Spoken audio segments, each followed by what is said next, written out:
Welcome to the Escape Reality Star Wars Talk. I'm your host, Caleb. Hi, I'm Seth. We have a guest. We have two guests. I'm a guest today. So everybody knows Scotty because he's been on. But let's go ahead and give a shout out to our guest for this particular episode, Young.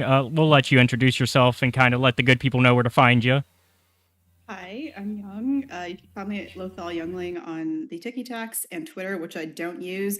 Might be starting an Instagram or YouTube. We will see what happens. We'll see how lazy I am within the next week and a half. So, yeah. All right. So we got to go through a lot.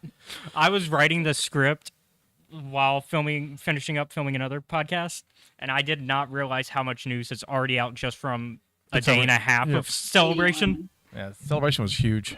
Yeah, we got a bit to cover. Well, just breaking news, because you mentioned it before we started going live. Tales of the Jedi Season 2 got announced officially. Sort of. Like, we knew it was coming. I thought it was more of an announcement, and this is from StarWars.com, but Dave was like, I like making some. Let's figure out how to make more. It wasn't like, this is what it's going to be. This Dave was making comments. But it's enough an announcement of saying, yes, we're making it. It's not which is what really all I expect at this point. Right. Is Visions today that they're talking about that, or was I think Visions is today. Oh no, maybe tomorrow because I haven't seen because it's over. Today's over. Day 2's over because it's England. Yeah. Well, before we really get into the Bad Batch, which is why we really gathered here today, we're gonna go ahead and talk about Celebration off the bat.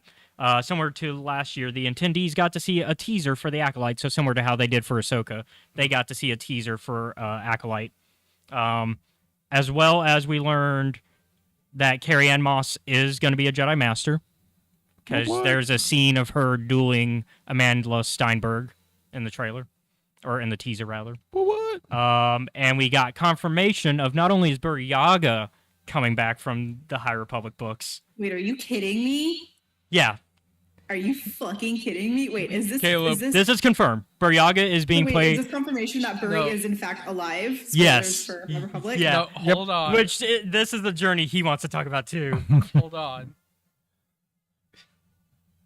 We need to make sure we can't just go saying that. No, it's confirmed. It's confirmed because Scotty said he saw. I confirmed it. He said that I forget. Jonas, right? Jonas.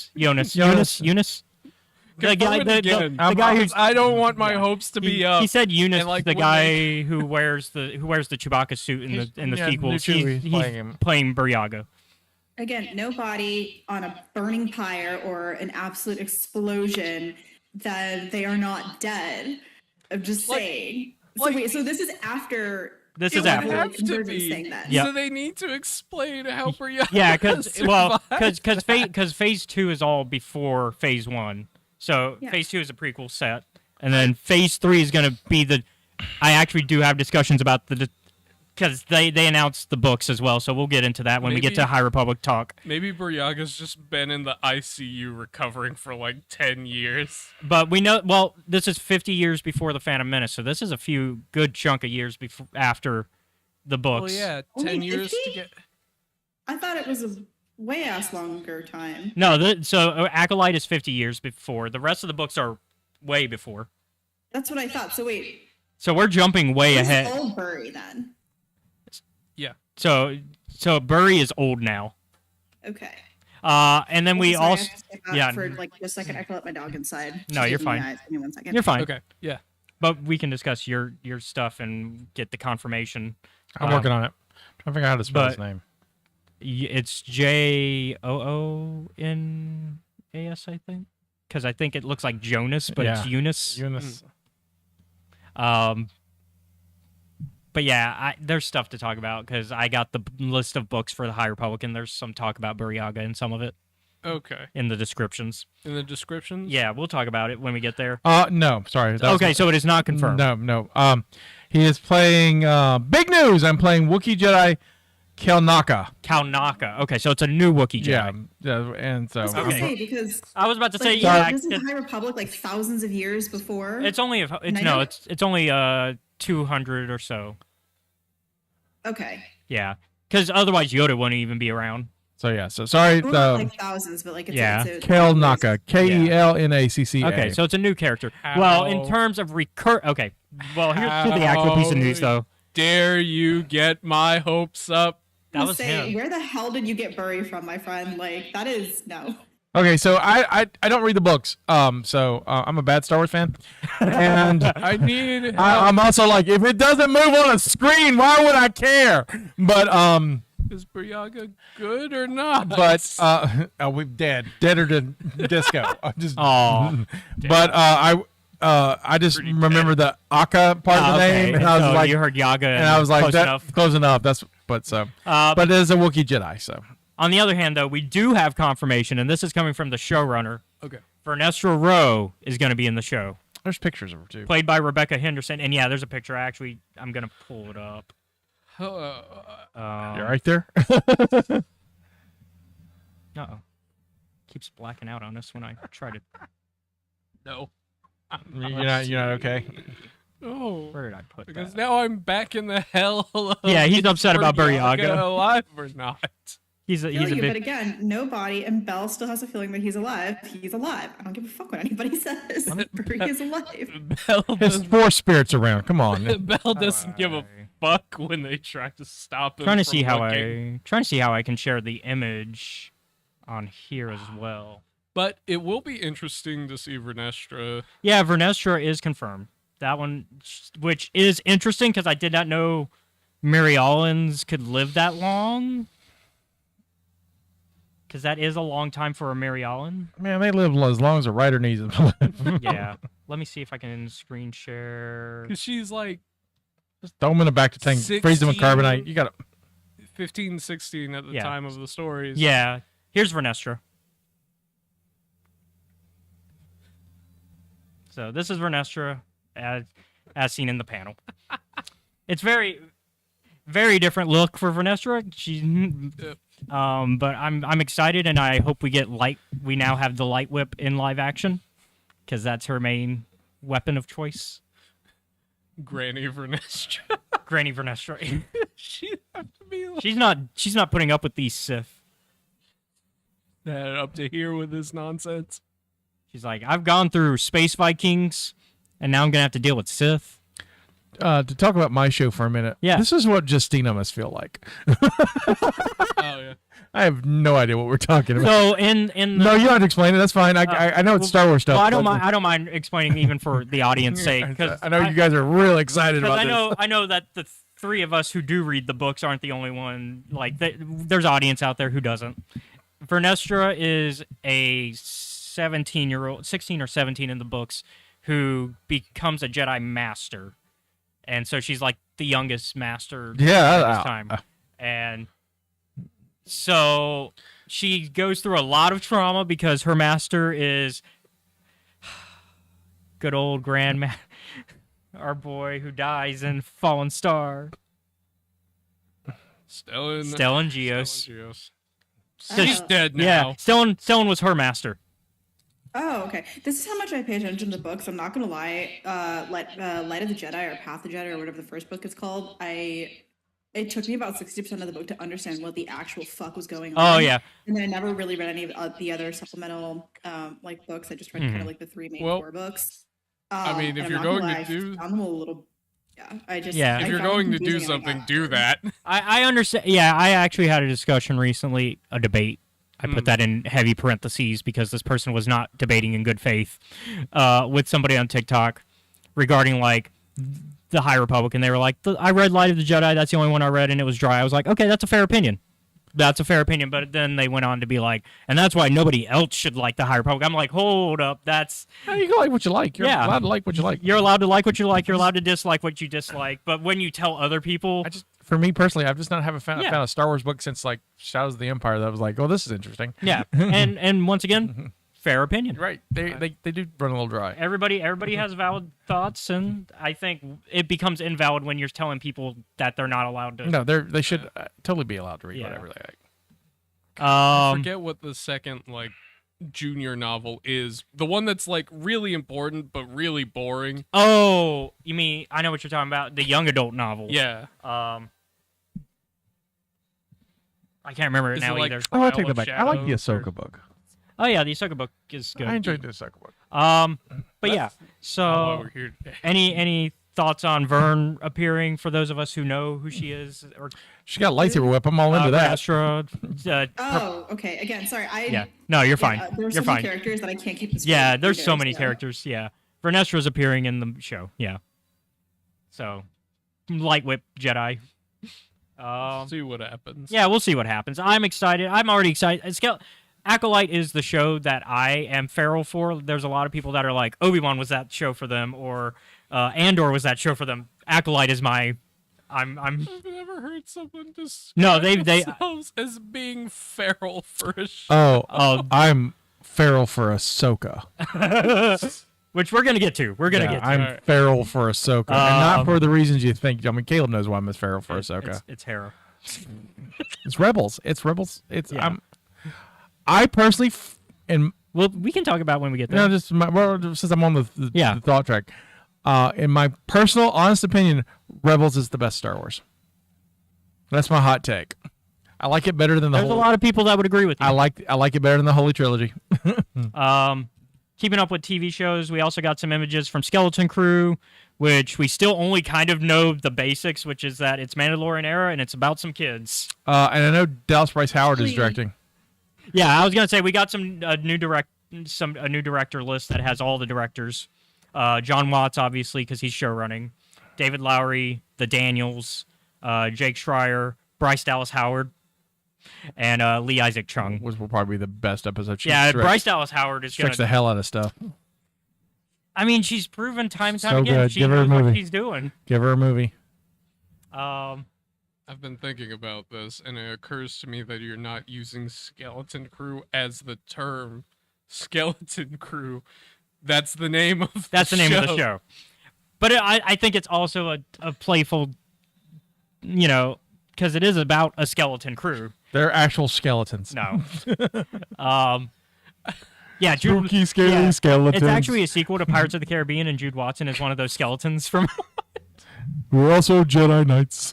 Spooky skeletons. But no, Jude Law's. There's theories now floating around that he's going to be a Force adept character, which I'm cool. I'm cool with it because it's a separate show than the other show. So sure, why not have one? Sure. And especially since we're leading up to the big.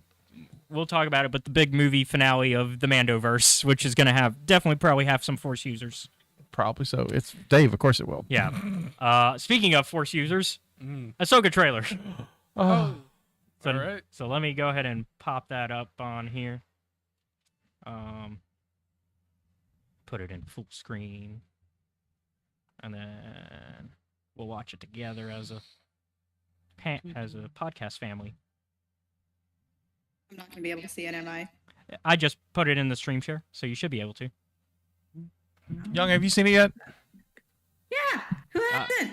Yeah. People living under a rock. That's who. What's I'm the just- stream share? I have not. It should be right How in does this the. work? It should be if you're looking at the chat at the VC chat. If you click the actual channel. Huh. There we go. Is it showing? I hear it. There we go. There we go. Okay. This is a new beginning. Lothcat. Get those closed captions. War. Hera. That's my girl. Others. Balin. Who is this Balin? I need to know. Is it Ray Stevenson's character? Yeah. Because it says in the subtitles Balin. Yeah, but I couldn't tell if it was him talking. Yeah, it was. It's been a while. Things have changed. I'm sorry. Your hair, that's what's changed. I started hearing whispers. Mon Mothma. And Kaz's daddy. Yeah. Thrawn's return Lars. as heir to the Empire. And then the lady from season 2 of Mando. We have to prepare for the worst. Orange.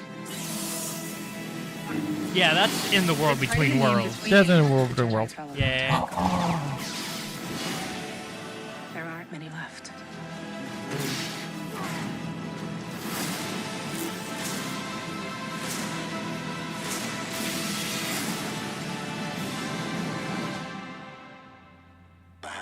time to begin. Dave just likes having Ahsoka jump out of windows. She's like his Batman. God. And it's so soon. Like, I can't believe how close it is. August. It's my birthday Nuts. month. Thank you, Dave, for a great birthday present. But yeah, like, there's so much to talk about in that trailer, but there's like, it just flies by so fast. It's just a taste. It definitely feels like they're definitely like trying to tell a Heir to the Empire story, but without Luke and Leia because they can't. Right. Which I've heard is grumblings on the. I feel like Twitter. they could. I feel like they could do it.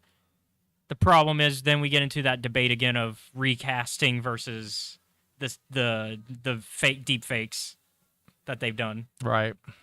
Which I'm okay with the deep fakes, but I'm okay with recasting. I'm okay with either, honestly. me too. Because but- especially after watching the Book of Boba Fett behind the scenes, seeing who that Luke actor was, Right. he looks exactly like Luke. Yeah, he looks very close. Like you had the man right there. But what are your thoughts? I mean, we run the show. You're our guest. We got to hear your thoughts. Which bits? We covered a lot. Ahsoka.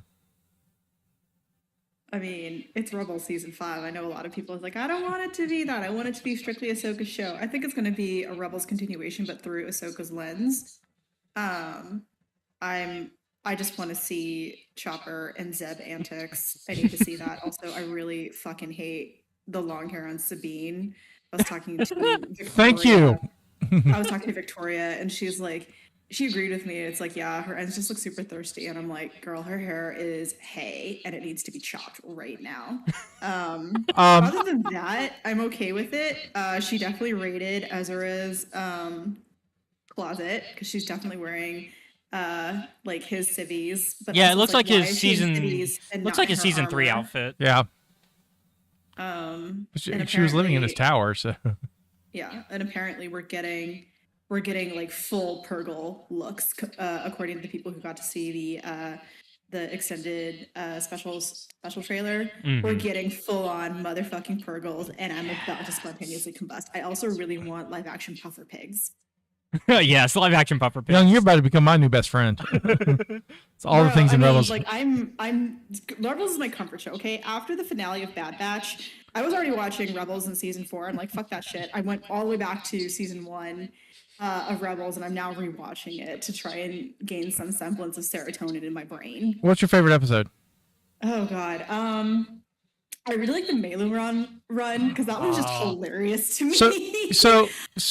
So that's the one that cemented Rebels as a show for me, because the first two, because I watched it as it aired, and the first two, I was skeptical because it was like, is this the Adventures of Space Aladdin? Because it really opens up like Aladdin with some Star Wars stuff, and I was on the fence. The second episode has here's some legacy characters. Yeah, with C-3PO and R2. Yeah, right. And so and I'm like, oh, is this what they're going to do? And then the third season where it's like, oh, this really has a real dynamic where it can open up. But the Zeb and Ezra looking for the Marilyrons is one of the funniest, and they steal the TIE fighter, and it's just And then it all comes back together in the finale that for finale. the season. Oh, Yeah, Dave's a that's genius. So one of my favorite interactions when it comes to like Star Wars just in general. So I went to Disney with my parents last year, and they're really old, but they still really love Disney. And I actually ended up buying the Darksaber because I want to do a season 3 Sabine cosplay. nice. She definitely has a Darksaber.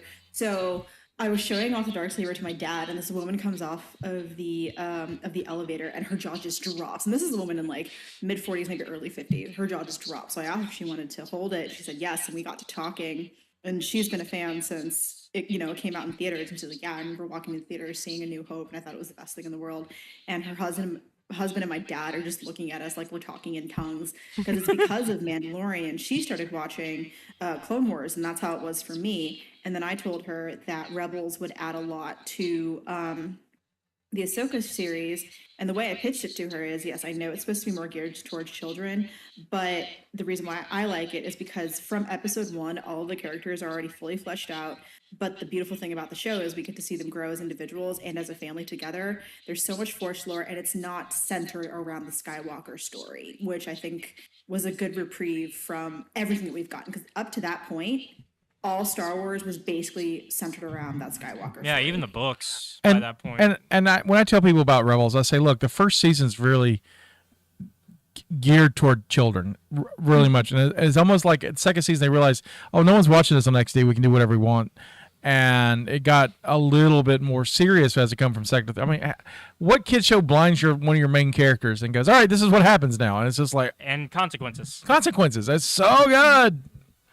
Well, also, even in season 1, they have Master Luminara's fucking corpse. That was messed up. When I first saw that for the first time, I was screaming at the TV like that was messed up. And then also the temple on Lothal, you see the skeletons of the dead Jedi Masters just entombed there, and you're just like, this what? Excuse me, this is a kid show. And even though it's PG-13ified, there's also the part where Grand Inquisitor cuts off the heads of. You're right. You don't see the two Imperial officers. Yeah. get Yeah, decapitated. like this is totally for children. Like sure. it's light PG-13, almost hitting on hard PG-13. We're gonna take the Samurai Jack approach. Yeah. So for me, I'm like the lady you described at the park. I'm 45. I was born in 77, and so my first real experience is Empire. And what I feel about Rebels, because Filoni's close to my age, and we're Rebels episodes seem to me like what I was playing in my backyard with my Star Wars toys and my friends. And so it gets that kind of feel to this. Mandalorian same way, and they've described it as such. But I just get a kick of it. It's so personal to me, and I love it. I just love it. So what do we what are things we want to see in Ahsoka? Yeah. Because I know you and I talked off air about a couple of things. I don't see. It's I have a list. you have a list. I'm somebody who's kind of just whatever they throw at us. Yeah, but I'm you can want things. There's things I It's mean. like Christmas. You want some, what are you going to ask Santa for? I want Thrawn. I'm worried about Thrawn. Why? He does look like Elon Musk in the Well, I'm worried that he's gonna go full hardcore villain, which is not what I got from Rebels or the novels. That are canon. I don't think he will. Okay, if Favreau was writing the show, I would agree with you. Dave's in charge, so I think Dave's gonna do it right. I'm interested to see what Balin's. That's Ray Stevenson's character, the one that looks to me like a Sean Connery knockoff, but like we've got Sean Connery at home.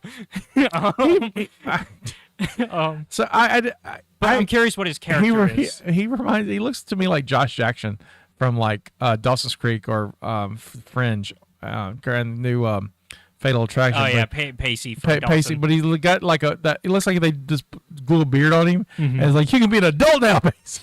He looks like he's cosplaying that dude. It's like Pacey. Now you can date that teacher. Right. Oh my God. Shout out Josh Jackson. You're a good actor. Josh Jackson's great.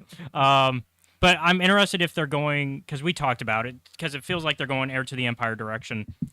Are they going Jedi clones? Like, are we getting Jorah Sabayoth, but not real knock off Jorah Sabayoth with Balin? So do we not get like a Luke, but like an Ahsoka? Yeah, we get an Ahsoka. Two O's. Two O's. Ahsoka. For those of y'all who don't know the reference, Heir to the Empire is a book series by Timothy Zahn, Which gave us Thrawn which and gave us Mara Thrawn Jade. and Mara Jade. And Who Lucas hates. And one of the main plot points is that there are Jedi clones that are like working with Thrawn. And instead of Timothy Zahn writing clone of Luke, clone of Joris, he would add extra letters. That way it would still be pronounced the same way, but of course that's not how the fandom took it. It doesn't have it read. It's Luuk. So fans read it as Luke. So the joke is that if there's a clone of Ahsoka, it's Ahsoka. Jeff, you all right there, buddy? You know what I want in Ahsoka? Yeah. So one of my main things, well, obviously, I want to see the Anakin and Ahsoka flashbacks, which I think we're obviously going to get because Hayden was on set. Yeah. But also, I need a conclusion to the Rex and Ahsoka story because Rex Yeah. still doesn't know that she's alive at the end of season 4. But the way I see it, I think it would be okay, maybe not cool for it to go down this way, but it would be heart-wrenching enough to go down this way, is that we do see Rex for the last time being portrayed by Tem, but Rex is on his deathbed in Ahsoka season for the last Oh, don't break my Yeah. heart. Don't break my heart. That would also. I mean, it that's makes such sense, a. especially Oh, when it's supposed to absolutely. be, like, Such a- in it's- Mandalorian times. It's also such a Like- Dave plot point. Dave would totally break our hearts this way. He does. He likes breaking Yeah, hearts. that's why I think if we see Rex, we're going to see him dying, but Rex at least in like a peaceful way, not like Yeah, in, it'll be On it, peaceful. Rex on his deathbed. Ahsoka, I hope you got that prank call. Yeah. Anyhow, love you, sister. Goodbye. Oh. Yeah. Okay, so what I want is dumb, Although, but I want it. I am curious, why is she getting jumped so much? Ahsoka? Yeah, because it looks like she goes to 3 different places, and someone is. I assume it's going to be spaced out, but if it's all in the first Yeah. one, it's like, how did you know I was gonna get here? I'd Like, say- we decided we were She all just going to. she just has a individual- jumpable face. Yeah. I'd say the stuff that we saw is at least just the first 2 episodes. Yeah, that's usually what I they are. figure that. Also, I don't know if that was fifth brother. I don't know if No, he's still there's no alive. Is he Inquisitor. dead? I don't think they're Inquisitors. No Inquisitors left. Although that guy with the double blade did He has look a- inquisitorial. I don't think they're. Inquisitorial. No, the reason why I'm saying that is because he's got a big dumb hat. Oh no, Fifth Brother's dead. Okay, I didn't know that because I You haven't seen Rebels. Seen Rebels. He's dead. Thank you, Maul. Yeah. Oh, Yeah. good job, Maul. Maul takes care of that. Yeah. So the thing I want in Ahsoka that's dumb, but I really, really want it, is I need Jason Syndulla. Yeah. The big question Getting is. him, apparently. Yeah. The big question is, where is he? We still haven't seen So him. We don't. and so I know why you want. it. well, I've talked about this with Caleb for years. I think in my head canon, Jason Syndulla and Little Poe Dameron are like the bestest friends, and so they're both their parents are both like rebels and pilots, and they probably learned how to fly together. And like when Poe's having his like smuggling adventures, Jason's like right with him. I want that show. And what's funny is the Star Wars comics that are, the mainline comics would almost agree with you because Hera has shown up as part of the same Right. like teams with Poe's parents Right. because they're in the mainline comics. So apparently, she's supposed to have been at the Battle of Endor, and the air, and so Who are we talking about? Hera. Yeah. And then Rex is on the ground. I was about to say we knew Poe's parents were there Yeah, because Poe- his yeah. dad Kez was on the ground, right, and his mom was. Green 3, right? Yeah, I forget. I was trying to remember her name She's an A-wing pilot. because it's Kez, Dameron, and Barashay. There you go. Barashay. I couldn't remember that. Yeah, because she's a pilot. He's part of the Pathfinder ground team. But I really need Jason and Poe to. And we thought, and originally we thought that they conceived him on the night of the Endor battle because that's the first time we see them as the Shattered Empire comic. But then it turns out, no, he was already born after Empire. So Jason's older. Poe, Is it Poe's born after Empire, right? yeah. Jason's born before New Hope, right? Oh yeah. So or right during New Hope. Yeah, so Jason would be like 3 years older at most. Because I think Rebels, the rebellion at Lothal ends right close to Scarif. Yep. So Yeah, it does because they mention in the epilogue. and Coda. Yeah, Coda. Sabine mentions that. Oh, yeah, we won, and then nobody ever came around here, and also other people started fighting. But yeah, there's so much to look forward to. We haven't even dug into the movies yet. I was gonna watch the trailer again with y'all, but we're already like we got to kind of jump around. So Jump around. Indiana Jones got a new trailer, which looked great. We finally know what the Dial of Destiny does and why. What does it do? Did I just completely miss that? They want. So they don't specifically say what it does, but they hint that basically Mads wants to use it to undo history and make it to where the Nazis win. So it looks like it has a time travel. Yeah, it's almost Time like altering a time travel thing? device. Yeah. I don't know, man. I just need to jump to now in the United States, and we're already going to get back to where he wants to be. So I would not have said that. I'm sorry. Too No, no, no, soon. no, no, no, no. The Nazis, we- they're I not don't very care. forward thinking. I don't care. Um, what we He wants to hit the reset button when all he has to do is go forward a few years. Just wait. Yeah, Just it's wait. come to 2023 in the United Just States. wait. It's fine. Actually, around the world. Let's be real here. Yeah, he's got it.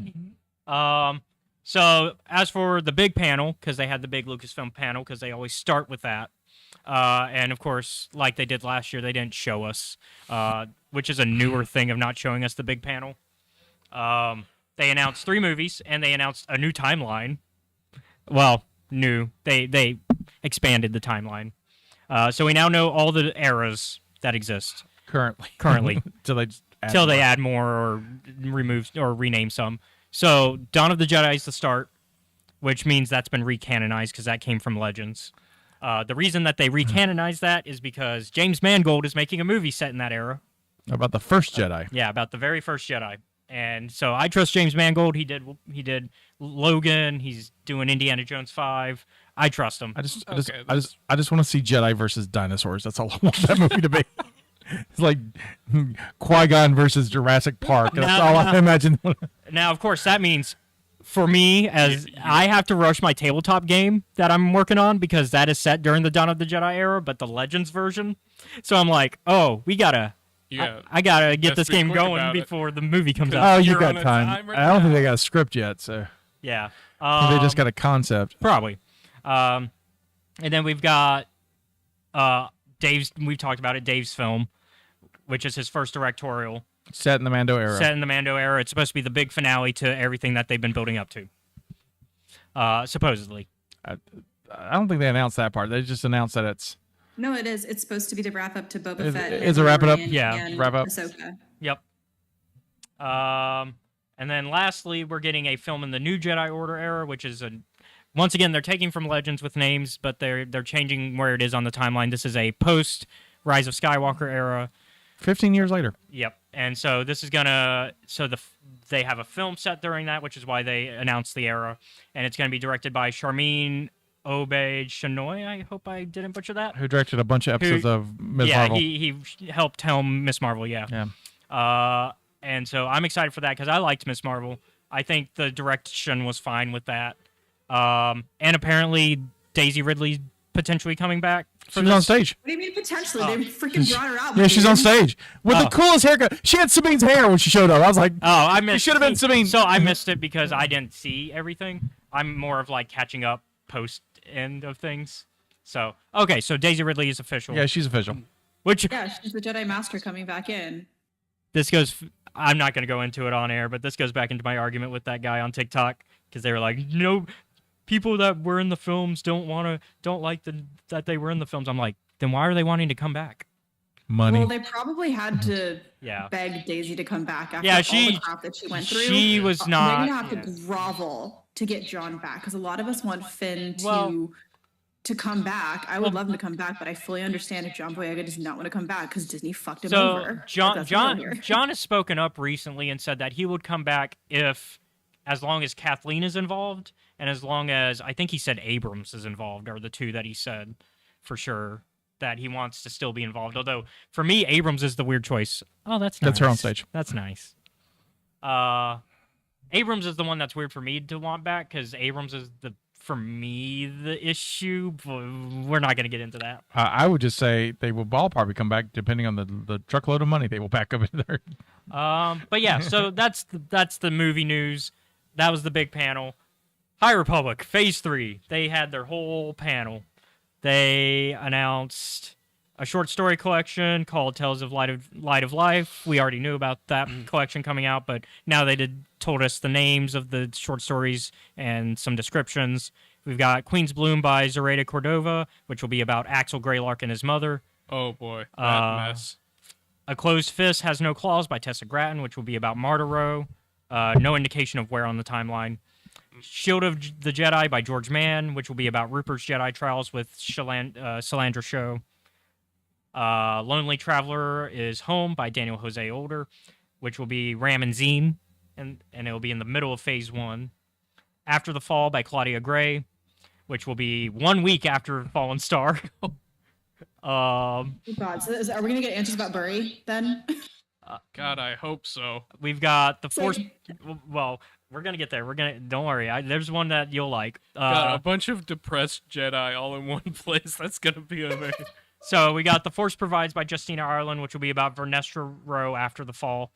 And then we got All Jedi Walk Their Own Path by Charles Soule, which will be a two-parter with Bel Zettifar. The first part will be Loden Greatstorm centered. So my boy Loden gonna make me cry. Aw, And I then miss him. and then He's dead two- for real. and then 2 will be The Search for Buryaga. So there you go. Okay, so Burry. And then we also got The Call of Coruscant by Lydia Kang, which will be Keith Trennis focus. Rogue Element by Alyssa he's Wong. back. Yeah. Detective Boy. Yeah. And then Rogue Element by Alyssa Wong, which will follow Crash after Midnight Horizon, which makes sense that since Crash is the character that was based off of Alyssa, even though she didn't create that character. And then as far as novels, we got George Mann is writing Eye of Darkness, which will be the adult novel, which is coming out November 14th, which I'm excited that George Mann is getting to write an adult novel because he's done really well with the books that he's been given. This will be his first adult novel, I think, for Star Wars. It's actually Star Wars time. Escape from Darkness will be the middle grade novel from Daniel Jose Older and Alyssa Wong for January 30th next year. The young adult novel will be Defy the Storm, written by Justina Ireland and Tessa Gratton, who have done really well together. They do really well paired together because they did Path of Deceit, and that'll be released March 12th next year. And then they also announced a bunch of other ones that are like way out. We got Temptation of the Force, Beware the Nameless, Tears of the Nameless, Into the Light, A Valiant Vow, Trials of the Jedi, and then of course we'll have the mainline High Republic comic and High Republic Adventures comic. And then Lydia Kang is going to take over the short story duty for Star Wars Insider, and they're going to start a new series called Chronicles from the Occlusion Zone, which the Occlusion Zone was mentioned in the Eye of the Storm comic. That's where the Nihil are kind of hiding now. And lastly, before we get into Bad Batch, which I know we're running, so lastly, I did want to bring up the passing of Norman Reynolds. He was a production designer for both Star Wars and Indiana Jones. Yep. He worked on. He's most known for his Return of the Jedi work, working on the Force Moon of Endor and a lot of stuff revolving around that. And he worked on Raiders heavily for Indiana Jones. So, just wanted to throw that out there and show some respect for him because he did a lot for Star Wars and Indiana Jones. Rest in power. Yep. Thank you. Because it's without people like that, we wouldn't have what we have. Mm-hmm. All right. Now for why we're really here. Bad Batch, season 2. God. What a season. Where do we start? Yeah, that's the question. At the beginning. So them pilfering, and Count Dooku has been getting a lot of mentions in Star Wars lately. Yep. Because Bad Batch goes after his treasure vault, and we see from the perspective of the people on Sereno how they really felt about Dooku, and it wasn't good. Well, it was one perspective because also Christopher Lloyd's character Yeah. in Mando. Yeah, that's why I mentioned that. You know, we've been getting a lot of Count Dooku mentions lately. It was good to see a separatist. Though. Yeah, it was good been to see a while since separatist, I've seen yeah. a separatist. Because we've talked about this on previous episodes. The Rebels are just separatists. They're a continuation of the separatist faction in a way. Yeah, I mean that's what the deleted scene Yep. in episode 3 is about. Yep, deleted scene in episode 3. Are we becoming separatists? And Well, no, we don't talk about that. We are all Hold becoming on. separatists. Maybe let's not say that while Let's not- we're in the Capitol building. Well, yeah, let's not say the S We're word. there. We're just, Let's not say the S word. We're not separatist. We're just separating. we're just reformist. We're dividing. But yeah, so it's interesting. Parting ways. And of course, the treasure of Count Dooku is something that's been mentioned multiple times in canon at this point, because it's also mentioned in the Journey to Force Awakens, because there was that short story collection that had the the Pirate King guy, Crimson Corsair, Yep. going after it as well. So it's kind of fun seeing that stuff. And of course, reminding us that, yeah, we're not that far off from, we're closer to Revenge than we are A New Hope when we deal with Bad Batch. Also, echoing Hunter's argument about whether or not they should be doing more. Yeah, that Hunter early, being like, no, man. early discussions of Clone Rebellion. I like the first episode because it has Omega having her Indiana Jones: The Last Crusade moment. Oh, where she's trying to reach for the treasure, and they're like, "Let it go, Omega, let it go," and it's just like, it's a good homage. Anything stand out for the first few episodes for you, Young? Yeah, his femur should have been shattered. I don't give a shit what anybody says. Also, the fact that he was walking around on it and then is magically healed in the next episode. I'm still not gonna be over that. Like, I'm never gonna be over that. Yeah. And of course we get the ramp because we get that, and then we start to get Crosshair storyline, which I think Crosshair has the best storyline this season. Crosshair having a rough time of it. Crosshair has the best storyline. Let the man finish a meal in peace, but also a lot of people are saying how a lot of his scenes were very reminiscent of Callus in like through The Empire's Eyes or something like that. Yeah, because there's that scene where like he's eating lunch alone, which is very similar to Callus in one scene. Yeah. So you can see that they're having that same disillusionment of the Empire. Good soldiers follow orders. The conversation between Cody and Crosshair next to like the memorial, and where Cody and Crosshair are both like, "Are we gonna ditch this place or not?" But like Cody's it's trying to be like, vague. yeah, because he's like, I can't say it out loud. Because I also don't know if I can trust you enough to say it. Yeah. Because that's the other thing. Cody can't just directly be like, yeah, fuck the Empire. This kind of sucks how they're treating us. Because Crosshair is drinking the Kool-Aid at this moment. Yeah. As far as we know. Although he does seem to be angry about I was stuck on Camino for 3 months. Or whatever It was only it was. 32 rotations, which is a little over a month for Camino. Yeah, a month. So it's like, that's a bit of time to be there. I like the episode where is the one that follows him when he's on the snow planet, and you find out the clones have been discarding stormtrooper armor forever, and it's like, that's what we do now. We just guard stuff, and it sucks. Fucking Lieutenant New Shoes. Yeah, That's I just forgot his bitch. name now, but yeah. His name is Lieutenant New Shoes because he wants some shiny new shoes for a shiny new fucking army. Oh, you mean Nolan? Yeah, That's Nolan. Joker? That was his Good name. Lord. Yeah, Lieutenant New Shoes, because he wants to protect those new shoes. He's got to. He look. It was really hard getting those nice new Jordans. They were really expensive. He had to wait online for a long time to get those Jordans. You know how hard it is to be a shoe collector. No. What would Jordans be in Star Wars? Fucking Nolan's never gonna know. Yeah. Deservedly. Oh, okay. I got a question for us. Mm. Who is the worst clone hater? Nolan, Rampart, or Rel? yeah. Tarkin. Oh yeah, Tarkin. Yeah, Tarkin wins this fight because I don't know, man. I've heard things about Tarkin talk, and I've never really actually delved into it, but I have heard things. So maybe Tarkin doesn't exactly hate the clones. No, he hates clones. He just sleeps with his under his officers that are under him. go Tarkin. Yeah, there's a whole story in the 40th in the 40th collection for A New Hope.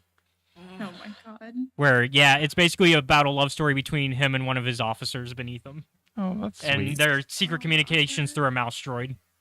That's so awkward. But yeah, I think the difference is so like the why I dislike Nolan the most, right? mhm.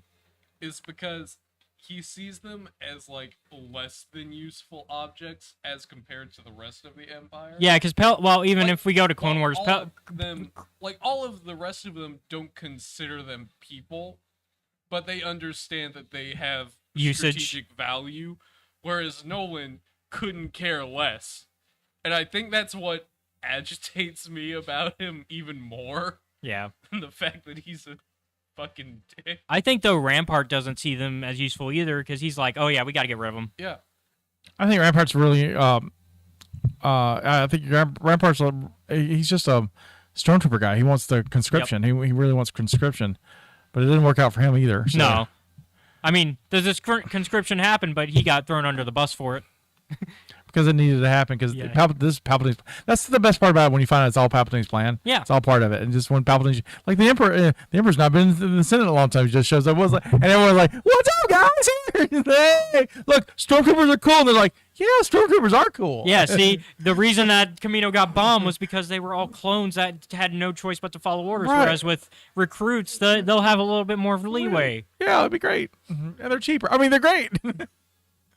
Also, we're only closing the cloning facility so that way we can start our own private cloning facility. But we're not gonna talk about Yeah. that.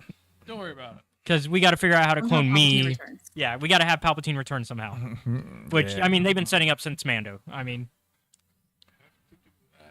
How the movies exist. yeah, like they've been setting up for a while. Before I talk about my favorite episode, I want to throw this out there. Is it me or the Bad Batch the worst parents in Star Wars? And I preface this They're by doing their best, okay? The- I mean, Mando brought his son into a full-on like battleship fight, starship fight. So yeah, but Parents in Star Wars are not very good. But- the but- low bar is set. Like, the quality for being a parent in Star Wars is pretty low. so in defense of Mando, he has a Force baby. They can do stuff.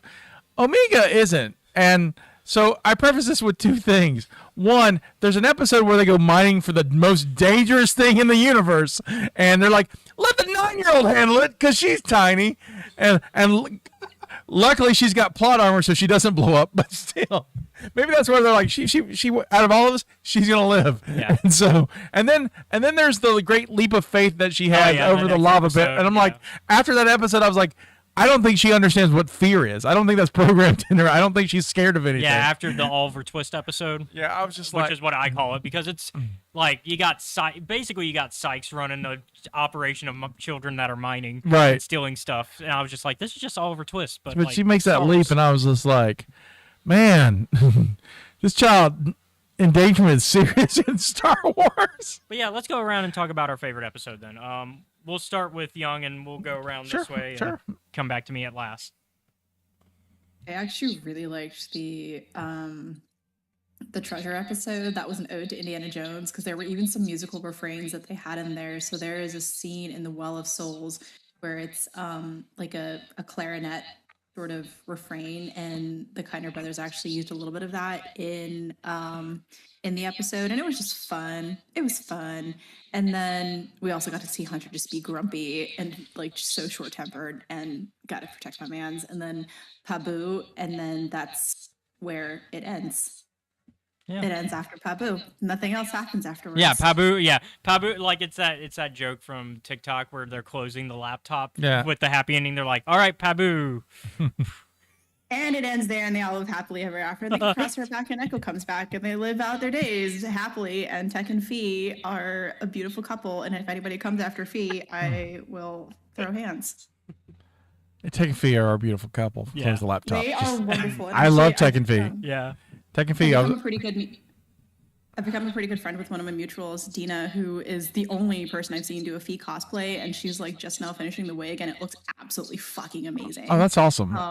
And then I actually had an idea for Fee's reaction to what would happen when she finds out that Tech and Omega are gone. And I told Dina about it, and she actually recreated part 1 of that little skit. And of course, I knew she would do it absolute justice and just blow it out of the water. So I would highly recommend looking at that TikTok because it's beautiful. Definitely definitely check it send out. that to me. And We'll do that. yeah, because we share TikTok, so you can send me that. We share a lot of TikToks. Yeah, we share a lot of yeah. My favorite episode is the Wookiee one. The Wookiee one was so good. That's a The Wookiee Our and boy Gunji. Gunji's great, and like Dark Knight Return. fucking. I like. Man, Oh, do you want to talk? Are you going to talk about the thing that you talked to me about after that episode aired? I don't remember. How this might be the darkest thing because of. Oh yeah, I'll talk about that. First, yeah, I had forgot about it. Also, probably the darkest episode in like any Star Wars when they're like this, having children just watch people or murder people, and because that poor dude gets eaten, and they're like okay with that. Okay, whatever. I love the episode.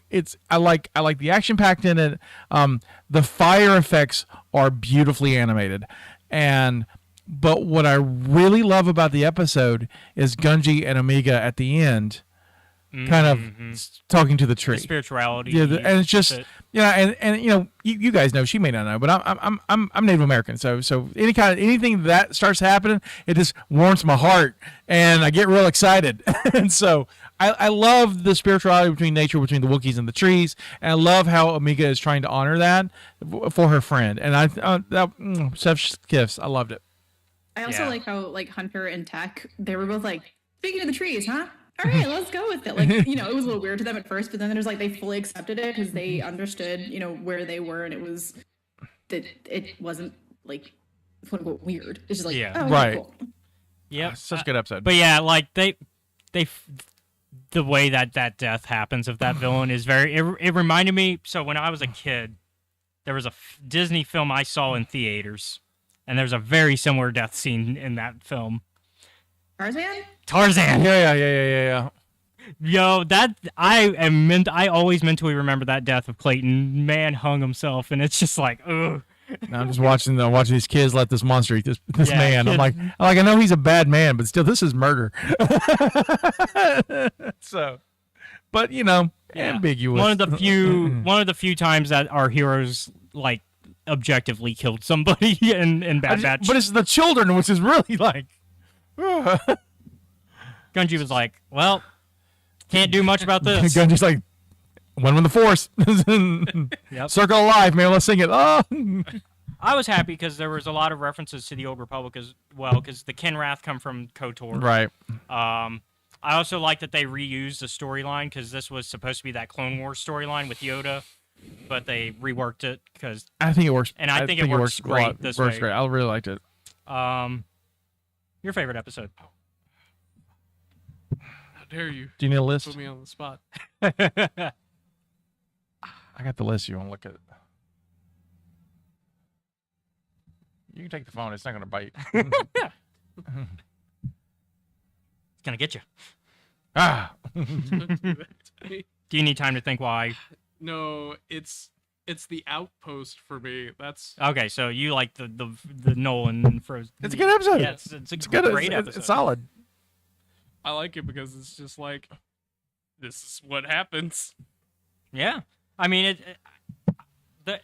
it definitely shows like the late stage of like the Empire and how they're trying to really just get rid of things as soon as they can. It is followed up immediately by Pabu Yeah, and like me celebrating the fact that a natural disaster is the problem and nothing else.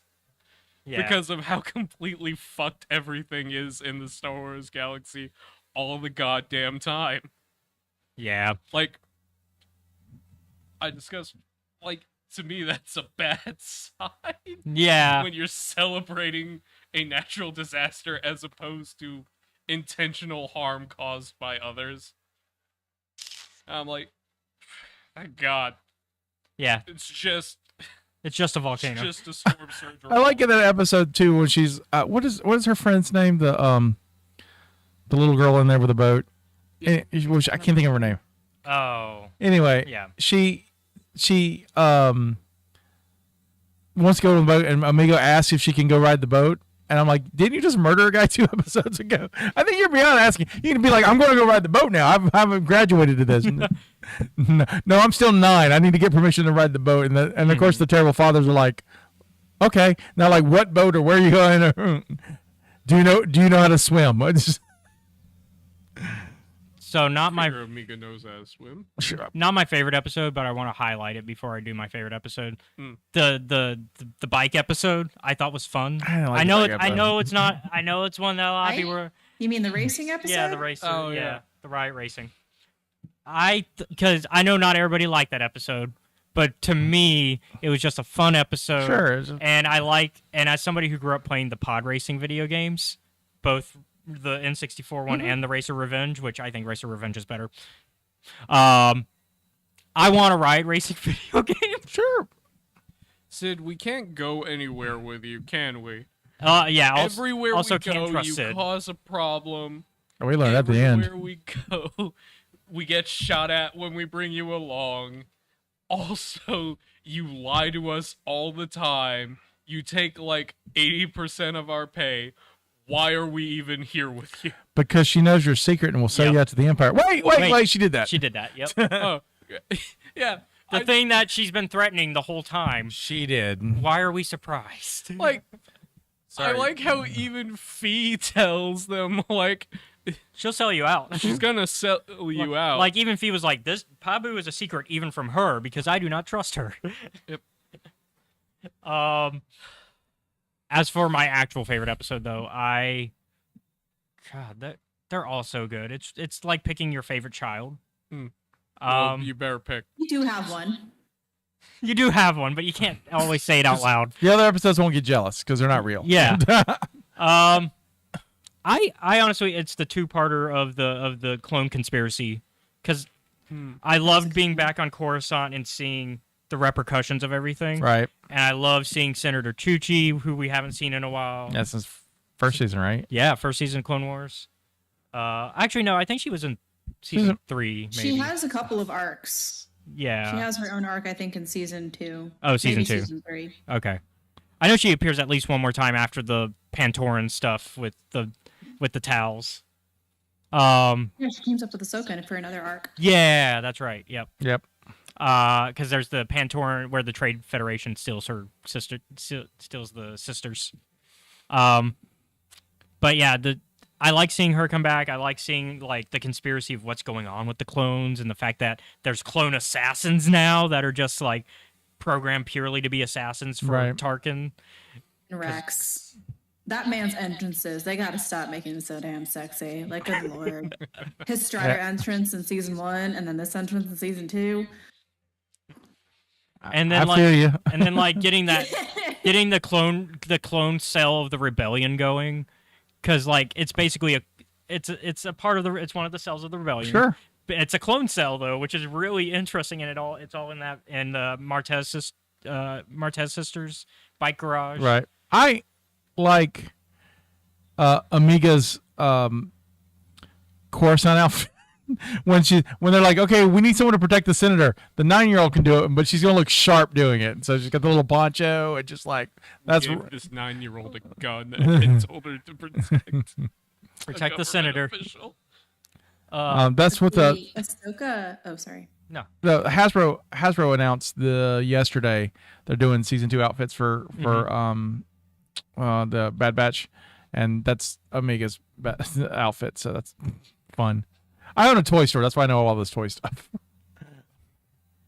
But you were gonna say? Oh, just the Padme and Ahsoka parallels between Chuchi and Omega was also really sweet to see. Mm-hmm. And we talked about it with our Andor discussion, but we really start to see the decline of the Imperial Senate.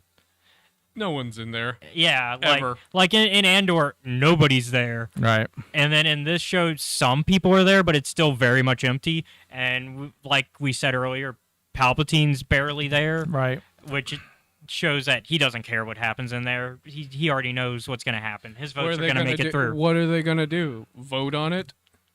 I'm the Emperor, said Palpatine. Yeah, exactly. It's You only listen to me, or I send out It's my the illusion. hundreds of guys. It's the illusion of democracy. He's left the illusion of democracy, but there is no democracy. He wins.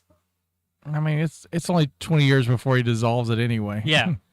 So like we're already seeing it, and I think it also goes towards the argument of why people lose faith in the Republic.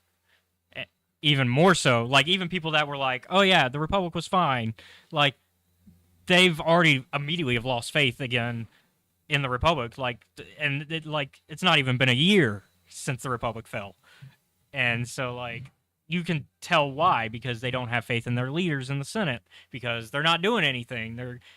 they're arguing, but they don't get anything done, and then they're trying to pass bills that are going to harm citizens, like that aren't going to be useful to citizens, like the clone retirement bill.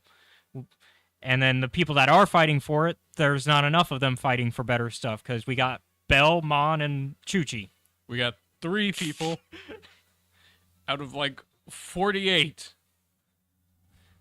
If not more, because there's an entire 48 that probably actually show up.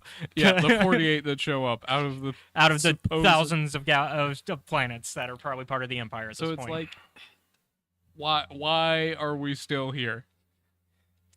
And so I like, and I also like political intrigue. So that's part of why I like the Clone Conspiracy. It's very much a Jack Ryan episode, and It sold me on Andor. That's why I really like Andor. yeah, Tarkin and his refusal to leave any anything to chance. no, his refusal to leave any like disaster. Oh yeah, Like the Saw Gerrera's team is blowing up their base, and he's like, no, we're still gonna have this meeting. This is fine. This is Tuesday. We're fine. don't worry, we got a lockdown. Yeah, I need to know how much Project Stardust is gonna cost me. I just need to know.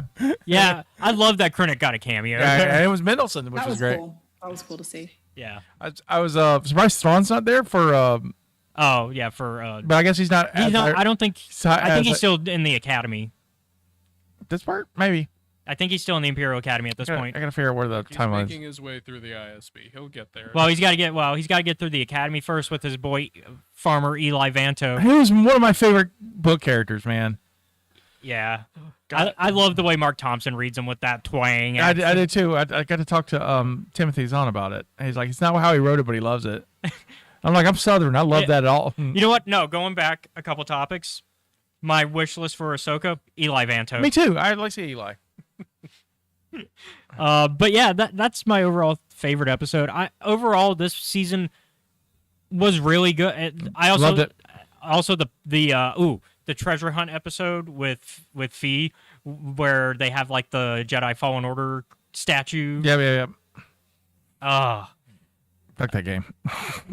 Yeah, you I'm old, and video games are different nowadays. yeah. I get lost. Yeah, you gave it a fair shot. I did. And then I felt like my grandpa with the dementia. I don't know where I'm going. It was Zepho, man. Zepho's Man, that planet. Fuck that planet. Okay, man, it's worse on some games where they don't give you a map. Yeah, this game. well, this game is bad because the map is It's bad. terrible. No, but they apparently in the new one they have a much better map according hope to some so. of my friends who've gotten to play it. Hope so. Because Chaco and Element have played it, and they said the map is better. Good. Dead Space ruined me. I just want to like hit a button and be like, "This is where you go." Because now they said you can highlight spots, so you can go on the map and click. And Oh, good, highlight a because spot. I have no idea what was that. But yeah.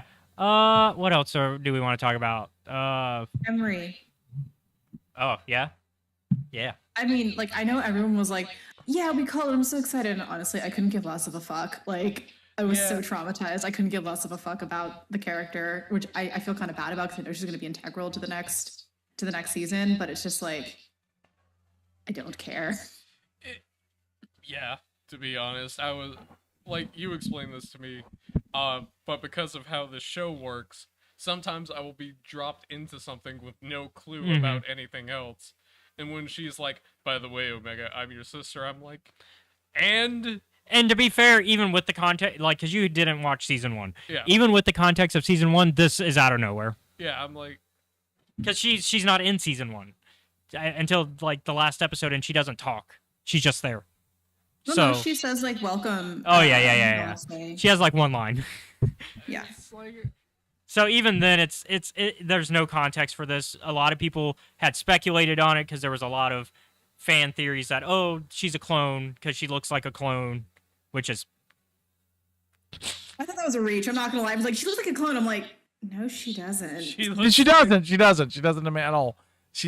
And especially if we're gonna get into the topic of the whitewashing of Bad Batch and how like they become lighter and lighter skinned each season.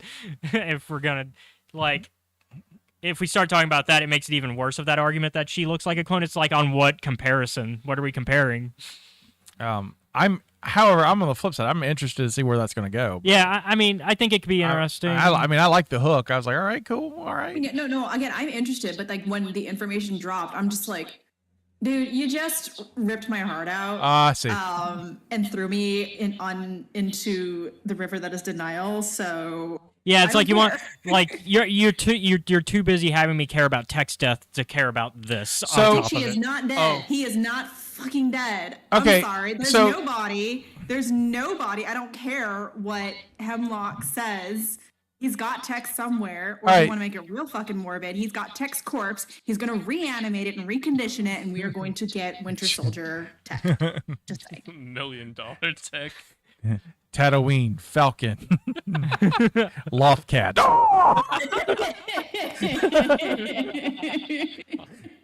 Thank you. That was a good shot. I didn't know if that joke was gonna work. No, it worked. I just It worked. went with it. All right. So I'm on the opposite. I need Tech dead. I like Tech. Don't get me wrong. I need Tech dead because for Amiga's growth, I think it's important that she needs to learn about consequences, and otherwise, it cheapens that moment. I think It's like bringing Kane and Jarrus back. You just don't do it. I'm kind of in the middle on it because on one end I don't want Tech to be dead, Right. but on I the mean, other, yeah, because he's a fun character. I like Tech. On the other end, you're right because where Amiga's journey was going in season 2, it's definitely about loss because there's that the episode with the mining Right. where she's dealing with the loss of Echo as part of the Right. team Just F this. I'm gonna try to blow myself up. because she's upset about Echo no longer being part of the team and she's upset that nobody else is upset. Right. And so I think that's this continues that journey into the next step of it of okay, yeah, you got Echo back, but also like how about a different type of loss? How will you be affected by a death compared yeah. to So how? Is they're gonna go away for a while, but you'll see them later, as opposed to you're never seeing them again. They're gone. They're Young, never coming back. while say it like that? While I want Tech to be dead, however, showing Tech's glasses tends to think that I think Hemlock's got him somewhere. Yeah. Nah, man. Well, okay, Here's so what- your point about Tech's death needs to mean something in Omega's arc. I agree with that. However, I think Omega would have to deal with the loss twice over because I don't like. Because if Tech does come back as reconditioned and is technically no longer Tech, that's even worse. So it's like we're gonna wish he was dead. And then it just becomes after torture seeing what he porn. could I don't know if Star Wars needs to be potentially torture porn. They do that a lot in Star Trek. I don't need that in Star Wars. So, I mean, I think a lot of people were really upset and called it lazy writing to kill him off or like in this way. Again, Hunter survived a fall from pretty high up as well. Tex still had a lot of his tools with him. Probably had a pretty rough fall, even with his tools with him. But also with the way they left it with Fee, again, I was yelling at my TV. I'm like, Tech, you dunce motherfucker. Just give her a kiss already, or at least hug her, embrace her, god damn it. To be fair, Tech doesn't understand that. Tech's on the spectrum. He doesn't. He's on the I don't spectrum. think he He does doesn't hugs well. understand. I don't think he does no, hugs. No, he okay. I understand Don't that get he is kidnapped definitely on by the spectrum and pirates. cannot Tech express Tech's himself. Like, I don't fucking know. But like he could have gotten on the ship right after Omega, but he saw Fee and was like, "Oh shit, look busy on my pad." He waited for her, so he knows. He's got little feelings for her. I think so. No, the feelings are reciprocal. It's just a matter of love languages and how we I also, communicate 'em. and I'm also bad at reading that stuff. So like, the same thing happened in Rebels for me. Kanan's death, I figured that out way too late before it happened, and I didn't see Tech's death coming at all. And it's it's kind of the same notes because Star Wars is poetry, and but they fooled me this time. I was like, oh, I didn't see this happen. I was like, and then I'm like you. I was like, but he's got Fee. Why is he gonna fall and die? Because he's got to hook up with his lady. Yeah. And Because Star Wars hates romantic relationships. word. Yeah, especially if they're healthy. Especially if they're healthy, they hate them. Oh yes, for Abs- sure. They like the toxicity. Yeah. I mean, there's Because we see it with Obi-Wan and Satine. Guess what? Satine's dead. Guess what? We see it with Tech and Fee. Tech's gone. Kanan and In Hera. order to comfort those who Kanan cannot and Hera. accept permanence. Anakin and Padme. No, that's not a healthy one. Kanan and Hera, as previously mentioned. That one's a pretty Guess what? toxic relationship. Kanan's dead. Honestly, the healthiest relationship in Star Wars is Kanan and Hera. Oh yes, 100%, 100%. It's also my favorite. And then The kiss. and Han and Leia is also very toxic. Yeah. Like it's not Anakin and Padme levels of toxic, but it's toxic. But, okay. There's room to say that. I mean, toxic is bad for them, but it works for them. So I don't think it's toxic. It's just how their relationship works. They have that kind of scoundrel and princess thing. That's their thing. So I don't know if it's.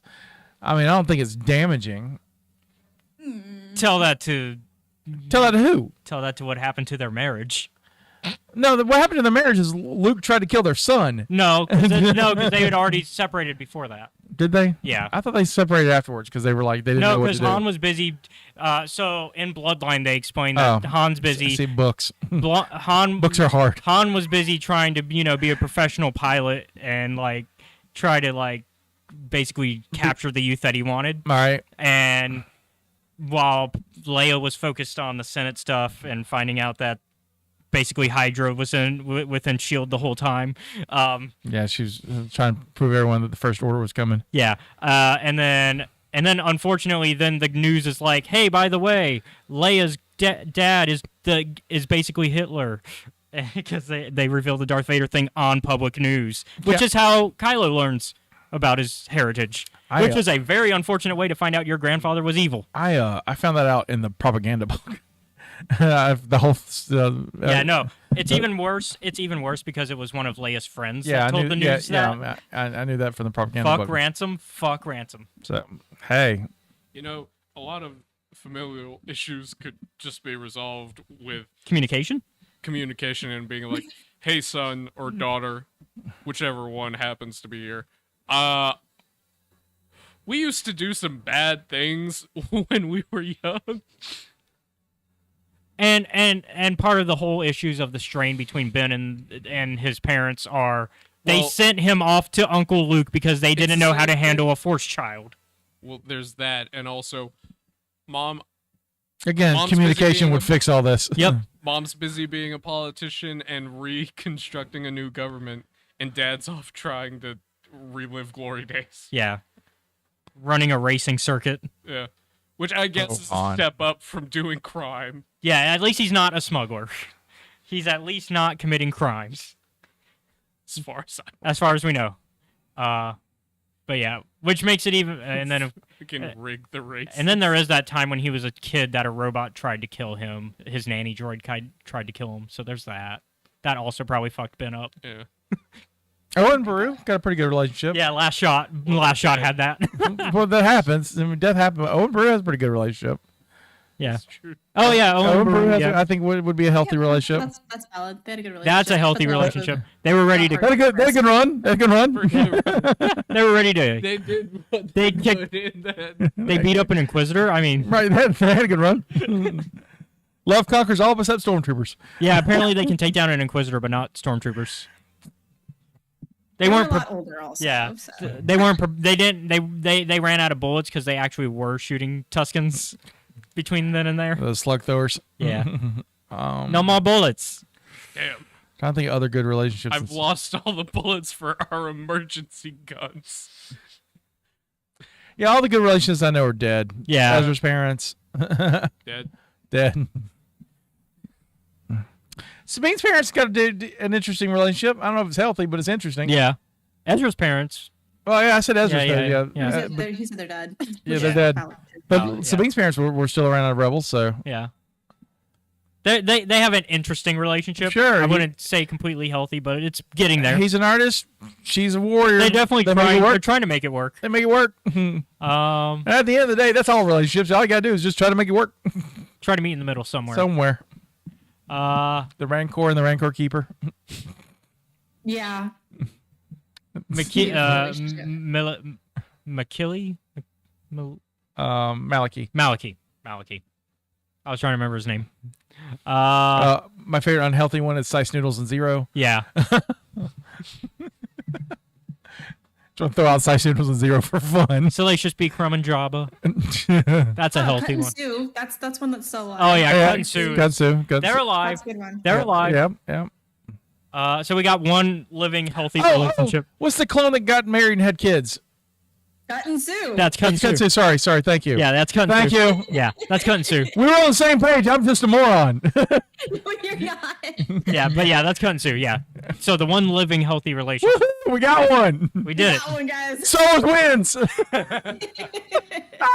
But any last? I mean, I'm excited. Honestly, after what we've seen in Bad Batch season 2, season 3. I mean, season 2's went where I thought it would. I assumed Omega had to be captured by the end. Well, of course. Because, Project Bring Palpatine Back has to happen. So, go ahead. Look, Miss Camino scientist, you clearly don't want to do the work. We're gonna go grab your not daughter, and if you can't make a miracle happen, the girl is gonna get it. Well, they're not even going to kill her, though, because they're going to use her in... Well, maybe they will kill her, because maybe it'll go... Last of Us spoilers, is everybody good?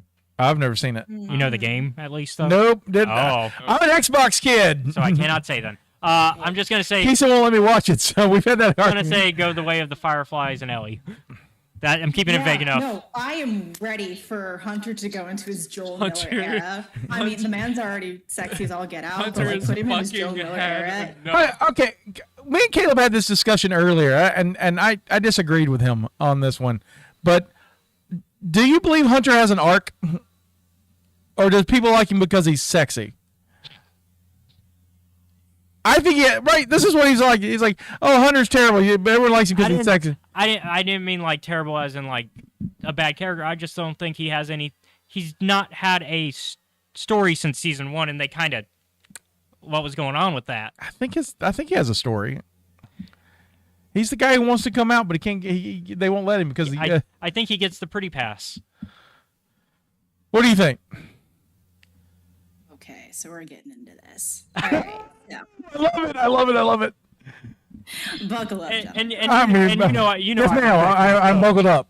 I will reserve my judgments until Basically, I think so. One of the things that was said on Dyad, actually, between me and Ducks and Download, is that the boys are written differently in the Bad Batch versus Clone Wars because they're written by a woman. So there's a lot more emotional nuance going on with all of them that we don't see, but they come out in small bits and pieces. Sure. So with Hunter, his whole thing, he was supposed to be the leader and the protector, and he kind of like lost that role when there was no more structure from the Grand Republic. So I know that he already felt like he had failed Crosshair at the beginning, and then he redirected his, I guess you'd say, protective instincts to Omega.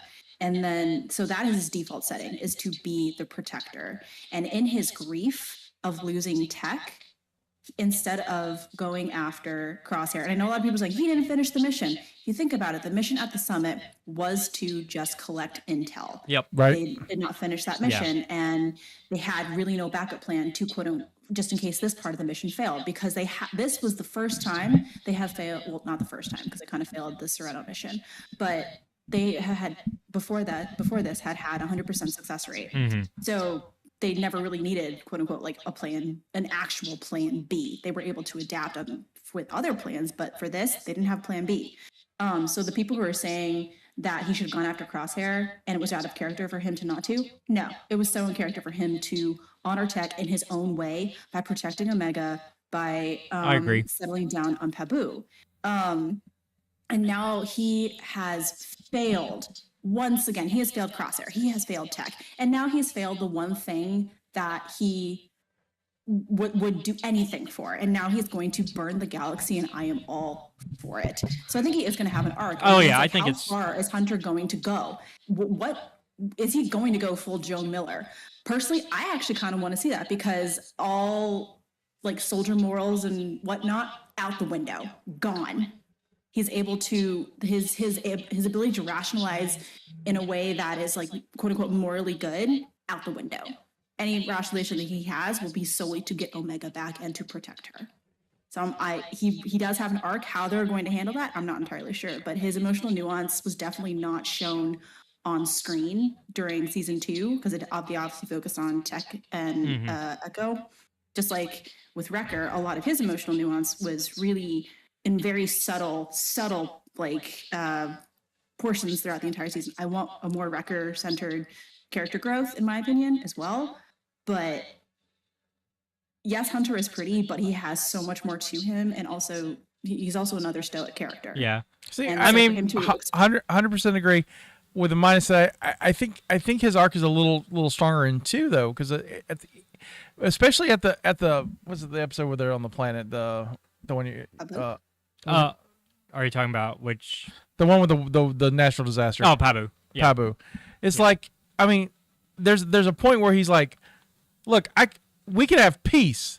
We don't have to do this anymore, which is incredible for a clone trooper who's like, I think when he saw Cut and Sue, Yeah. is like, that's a life he could have. And I think when he gets to a place of safety, this is what he wants. But of course, the universe will not let him. Yeah. And so he's got to do, Tech's death. He's got to deal with Omega. I agree. Like season 3, I would be afraid of anyone who's in his sights. Yeah. Season 3 is where I'm really. He's going to burn the galaxy down. Like, and I'm here for it. I just think it was so subtle that it was hard for me to connect to him as much this season. But I do think season 3 is going to really bring his story arc. I still don't find him that pretty. I mean, he's not like Callus pretty, but nothing's like hot Callus. So he's gonna have that hair, I guess. Okay, I'm gonna look over that one. Oh, we'll talk. You should have been here for when we were talking our Dungeons and Dragons review. Yeah. You can watch that in 2 weeks on our podcast. Yeah, on his podcast. Still Yeah. need to see the movie. So wait, what were you guys talking about? Crap, I can't Paladin. remember his name. The guy from Bridgerton. Or Yes. Yeah. Yeah. Both The beautiful, Bridgerton. beautiful Look. male specimens. Yes. I'm gonna put it this way: I'm a straight male, 100% in my straightness, but I'm like, maybe. I get it. I understand. I see. I could be like, I could be persuaded.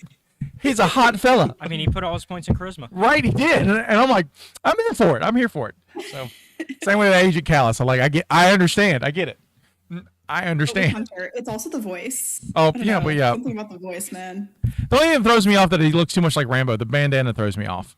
That definitely okay. So I'm not gonna lie. When I first saw the Bad Batch in Clone Wars, I fucking hated all of them. I thought they were all cocky bastards, and Wrecker annoyed the shit out of me. But then after being on Clone Talk and like really understanding the characters more and seeing season 1 of the Bad Batch, I'm like, wait, I love these guys so much. They're all adorable and handsome. Yeah, I in their didn't own way. care for their arc in the season 7 Clone Wars, and wasn't going to watch the show, but I'm like, I will, because Star Wars, and immediately fell in love with it.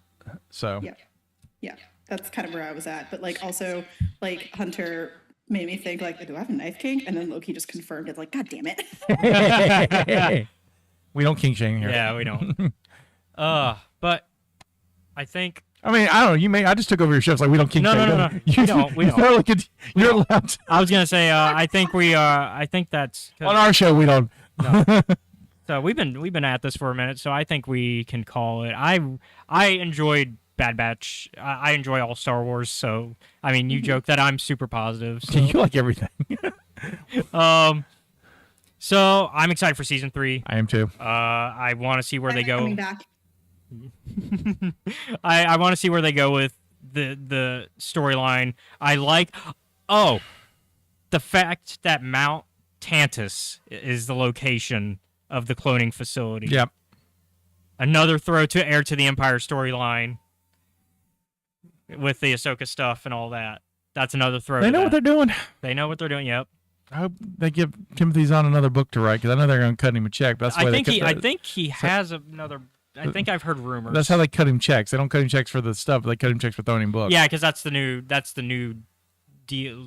Part of the new deal. Well, Sam Wentworth was on Michael Rosenbaum's podcast a couple weeks ago, and was talking about that. Like those guys all get paid scale. However, Lucasfilm takes care of you.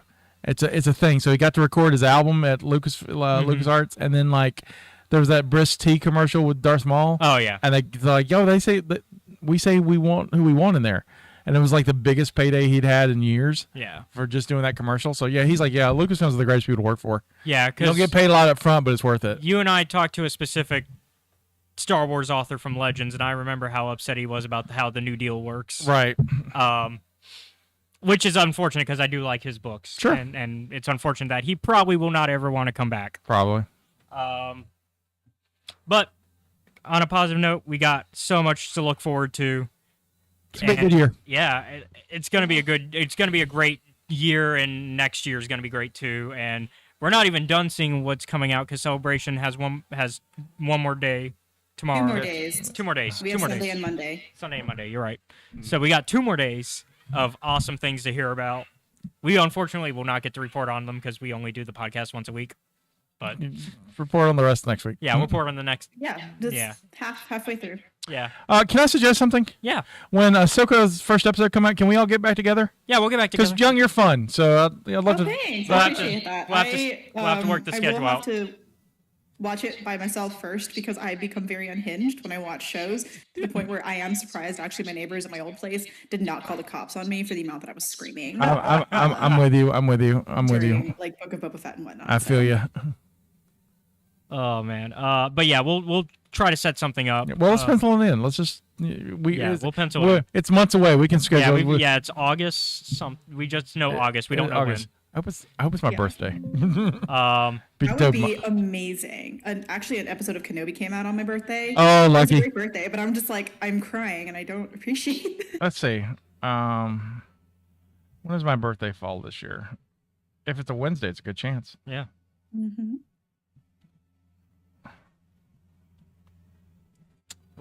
August 23 calendar. Birthday falls on a Thursday. Oh. Well. So So it might be the day before your birthday. day before my birthday. I'll take that. But yeah. So next week we're gonna talk Cataclysm, Oh boy. which I already listened to, and I'm excited. Oh boy, You have some thoughts? I have some thoughts. So we'll talk about that next week. How is the Greylock boy doing? Axel? Yeah. No, You can't say anything. no comment. I haven't read any of the books and I will be reading them, so Yeah, no comment on Axel. I will not be reading the books. I have no time. yeah, you can't even listen to them. No, because I got, like I said, I got our podcast, own a toy store, I have a real job. I just don't have time. But yeah, so next week, Polish Cataclysm. comics. And that's the last of the adult books in phase 2 because they're only doing 2 books in phase 2. 2 for 2. They were like, we did 3 of them for the last Yeah. wave. We're not doing that again. And then our scaling. Where do we put Bad Batch? I give season 2 9 out of 10. Honestly, it's pretty good. You're the co-host. You're next.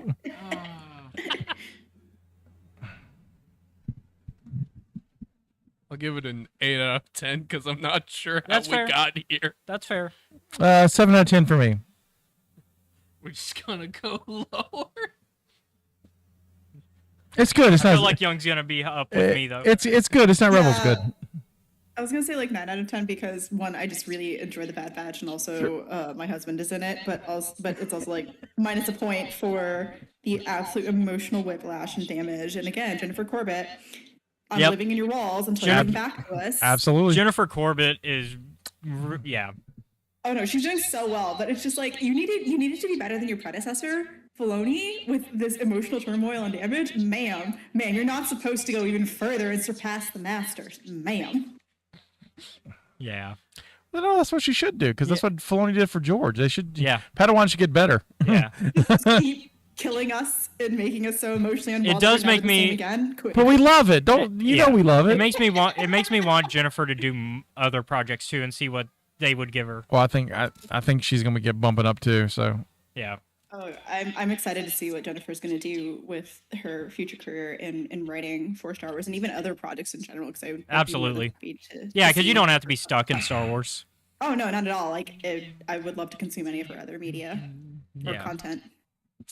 All right. Well then, thank you for joining us. And once again, tell the good people where they can find you.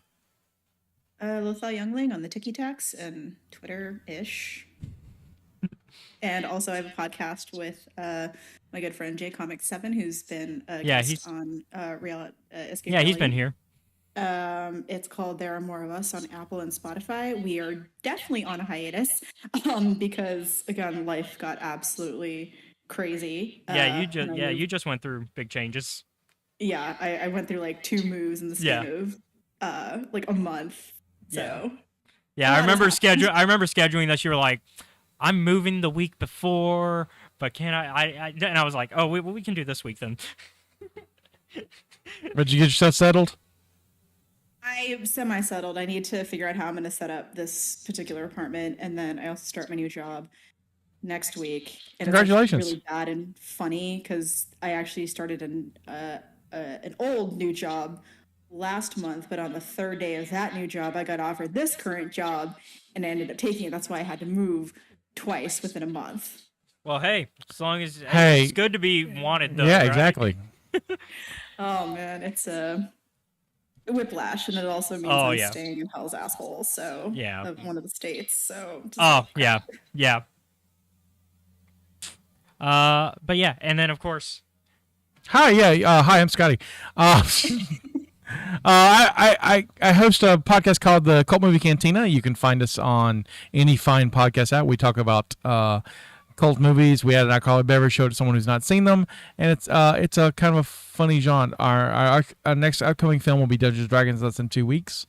I'm also in May, knocking on wood, launching a Kickstarter for my new comic, Chronicles of Limbo #2. It is about a 300-year-old half vampire and her cosmically powered toddler, and the shenanigans that get into. So that's what I got coming out. love it. all right, and I guess you can do since we're just going around yeah. doing our plugs. You got a plug? I think you got a plug. Yeah, the one that the D&D plug. Yep. Hi. You can catch me over at the Steam_dungeon. On Twitch. Steam, all caps. Yeah. _dungeon, where me and a bunch of friends play Dungeons and Dragons every Sunday from 5 to 7 Central. Standard Time, because I always forget that part. Yeah, because people very got to know. important. People got to know what time zone. I play Simon the Barbarian. We recently we're trying to get one of the player's friends out of a pretty bad contract. Meanwhile, I'm being escorted by the police to a nightclub, I think. Okay. I haven't done anything. I am apparently just bad at music. Steam_dungeon sounds like a sex club in New York City It's in the not. 80s. It's like Rich Walker. Where are you going? Steam_dungeon. All right, I'll catch you there. Lots of cocaine. It was the 80s. That's what they did. God. Oh, what did you and your boys do last night? Steam_dungeon, baby. What's up? We went to the It was killer. Steam My Dungeon. boy almost got arrested. He had no idea why. Other people we want to shout out to. We want to shout out to Gamers and Geeks, who is our local gaming shop in the area. They provide the space to Scotty, who then provides the space to us. Yes, I rent from them. Yeah. They have all your gaming needs. That was just my foot. They got your Magic, Dungeons and Dragons, Warhammer. They got an arcade in the back that sometimes you might be able to hear going. It's you can pay $10 for the day, and you get a little wristband that play with says it. free play. They just got Guitar Hero. Yeah, It's and dope. they've got DDR. They've got Yeah. They got. they got some good If you stuff. like rhythm games, we got them. Yeah, they've got all 4 of the original Mortal Kombats. Yep. They They got classics too. We yeah. got like Pac-Man and stuff too. Pac-Man. Yeah, if you're more Galaga. super classic, yeah. A lot of good choices, and then of course next door to them is Engage Gaming, which is inside the same shop. Yeah, our complex is an old big box grocery store that we turned into a beautiful gaming community. Yeah, and so Engage Gaming provides the ability to pay a hourly rental service fee to play on consoles, and so they provide PS5s, Xbox Series X's, PC, VR machines. They even provide the games. You just pay an hourly fee and you can play it inside the shop. You can also pay a monthly membership fee to have that Subscription, reduced, and then on top of that, they also are now selling classic. They now are selling games. vintage games. Yep. Yep. So if you like vintage games, so that They do everything here. I mean, Gamers and Geeks also sells vintage comics every now and Yeah, then. and my toy shop's in here, so Scotty's Toy Shop, where you want your vintage and collectible toys. I have all of that stuff. Yeah. So. Vintage and new. Vintage and new, yep. Uh, I'm ship anywhere, too, so if you're looking for something, Scotty'sToyShop.com. the only thing I'm leaving out, that's right. If you are watching us on twitch.tv, that's twitch.tv/Escape Reality Films. Thank you, and shout out to our subscriber, Matt. Go, Matt! Yeah. Thanks, Matt. We love our buddy, Matt. Matt, you're amazing. Uh-oh. Oh no. What happened? Okay. we Discord lost- flickered for a second on me. Discard apparently didn't like Matt. And then shout out to our Patreon members, which is patreon.com/Escape Reality Film. Shout out to Jennifer Brantley, Seth's mom. What's up, Jennifer? Hey, Jennifer, we talked last time a while back. What's up, girl? How you doing? Thank you for the support, my boys here. Yeah. I like you right there. But- I see you. Thank you so much. If you want to become a part That's of our not creepy at Patreon, all for you, right? Look, I have to watch what I say. yeah, no, there was the episode where we were going over what was it, the Halcyon Legacy comic? Yeah. Where we talked about how Ventress definitely had like mommy vibes in that issue in the art. Like, I can't say that. Awkward. My parents watch and I don't care. They Yeah, don't. I met your parents. They'd be cool with it. I haven't met Jennifer. She, I'm looking forward she's to very meeting her. nice. I don't think she would care really I either. don't think she would care. I think it's just It's the just way the that awkward you for were you. phrased. Um, Like, don't get me wrong. I have a thing for evil sword women. This is a well-known fact. However, We don't kink shame on this podcast. my brain is also like, hey Seth, remember your own advice of don't date people who you know are evil? yeah, but Like, for a fact. But if you want to become a part of our Patreon, there are rewards to it. So the tier that your mom is at, she's at the $10 tier. Yep. That gives access to our YouTube content a week before it's uploaded to YouTube. And there's other tiers. She's such- watching it early. You can too. Yeah. There's other tiers that allow you to get access to my novels. So at the $25 tier, you can have all 3 of my books that are currently published, Get them books. which are Super I've read one of Worlds. them. Yeah, there's Super Worlds, there's Time Ninja. I read that and- one. Actually, yeah, the Coat Wars. Yeah. Super Worlds, Coat Wars, Time Ninja is the publication order. And then Super Worlds just got hardcover version Ooh. because Amazon finally was like, yeah, we'll publish in hardcover now because it took them long enough, honestly. Get that hardback. And so, honestly, that's a great deal for both of us because I barely pay anything to get a printed copy. So it's cheap for me to just order it for somebody else. And then you guys save money because you're paying less than you would if you were to buy all 3 individually because they're $10 each. Well, first 2 are 10, the hardcover's 15. But still, you would still be saving money. I'd still be getting my royalties in a fair amount. Everybody wins. Anything else? Anything else? I think that's everything. Yeah, that's it. Yeah, because usually I have to. What about... And we got Young's stuff. Okay. And it's also, if you didn't hear, the Young's information is also in the description box down below if you're watching on YouTube, which is youtube.com/Escape Reality Films. That's the thing I forgot. There we go. And you can also find me on Twitter at Escape Reality 94 because Twitter doesn't do long names, so they can't do Escape Reality Films as the tag. I don't know. Eventually, you get that blue check. Elon will give you anything you want. Yeah. Yeah, if I pay him a $12 a month now, is that what it is? It's $8 if you do it through the PC or through the computer. It's more if you do it through the phone. Eventually, So we'll weird. get another project started. That's okay. He's gonna get my money. But yeah, and then where else am I at? I think TikTok. That is Escape Reality Films. And there you can see me doing other stuff where I talk. Lately, I've been talking about new Star Wars stuff as it comes out. So I talk about the comics as they're coming out. I've been talking about the TV shows as they've aired.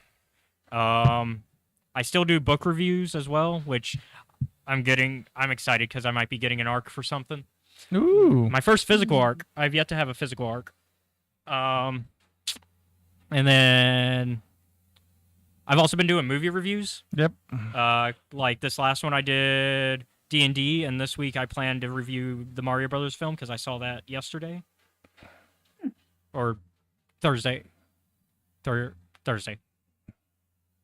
One of those days. One of the days it ends in days. Yeah. Look, we did another podcast where there was drinking. That's true. Y'all did. I didn't drink. I didn't drink You, either. yeah, you didn't drink either. You more than well did. I just, Think that's everything, though. Oh, if I So, started, once again, thank you for coming on. I feel It's you. always great. I love talking to you. Like, I just love our interactions, especially talking about shows as they're airing, which I miss those. We haven't done them as much. House of the Dragon is some peak Discord talk between us. But we'll definitely have to have you back on the show for Ahsoka. Yeah, thank you guys. I really appreciate it. It's my first time, not my first time being back on a pod. Actually, yeah, it's been a while since I've been on pod. I make random drop-ins to Dyad because I like to harass Pep and Choco. So as you very should. fun. Yeah, they're always fun, which they're having fun in London right now. We're having FOMO. Yeah. Me in London. Yeah, we're having FOMO. I mean, 2025. it's 2025. happening. Yeah, we're down. Yeah, We're we've agreed that we're going. Yeah, we're going. Stop, Celine. Oh, I know My that dog's feeling. also been barking a lot in the background, so I apologize. Oh, kind of I dog? barely heard it. Oh yeah, what kind? What kind of dog? This, if you can see it on the Yeah, screen. it's a little- Hang on, yeah. Celine, come here. Come here. It was a little Hang on, blurry at we're gonna first, get but we her. had it. Celine, come here. Come here. See the puppy? She really does not like to be picked up, so come here. Oh, this is- boy, this is this is gonna gonna be- be interesting. An adventure. Oh, no. The pupper. Ugh. Oh, I don't know if you can see the Oh. dog. Oh, look at the baby. oh. This look is at the the baby. Look at the This is the baby. baby. Let me see the baby. Hey, let me see, let me hold the baby. Mm-mm. It's a cute She puppy. hates me so much. She's She like, hates me. she's just like, She's Mom. like, you feed me, that's why I won't Mother. bite you. Please Those- release. I feed her, but she won't eat half the time, and I Oh, give her good stuff yeah. too. So But yeah, that's how they be sometimes. I gotta get back to mine. Although my parents are home right now, so they're probably taking good care of them. I gotta get to work. I got toys to do. Yeah, but thank you once again, and thank you for your. Thank you. Yeah, you were last minute. We were like, oh, Ahsoka trailer came out. We gotta have you on, I was fun. and yeah, it was fun. I'm usually nearby. Whenever you want me Yeah. to drop by. and so we'll see everybody else next week. And for Cataclysm, yeah, Cataclysm. I have spoken. Goodbye.